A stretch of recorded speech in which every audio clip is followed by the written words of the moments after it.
Korea जिला में खदान क्षेत्र में देर रात से लेके बिहनिया तक चलत हवे कोयला के तस्करी के मामला।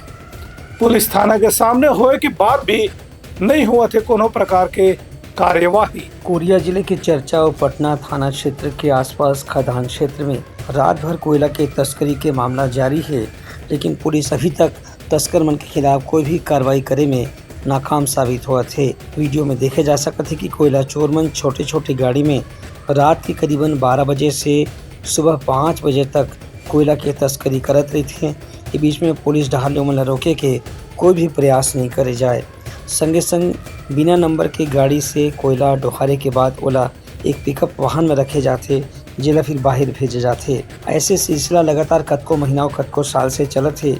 इनमें सरकार ला लाखों करोड़ रुपए के टैक्स और राजस्व के नुकसान भी हुआ थे। ये मामला में कुछ मोटरसाइकिल सवार युवक मन भी लगातार तस्करी की घटना में शामिल देखे जाते हैं, लेकिन एक बाद भी पुलिस डहार ले अब तक कोई कार्रवाई नहीं करेगी है। इस संबंध में स्थानीय लोगों ने शिकायत घलो करे हैं, लेकिन एक बाद भी अभी तक कार्रवाई के नाम पे पुलिस केवल खाना पूर्ति करत है, ऐसे स्थानीय लोगों मन के आरोप है।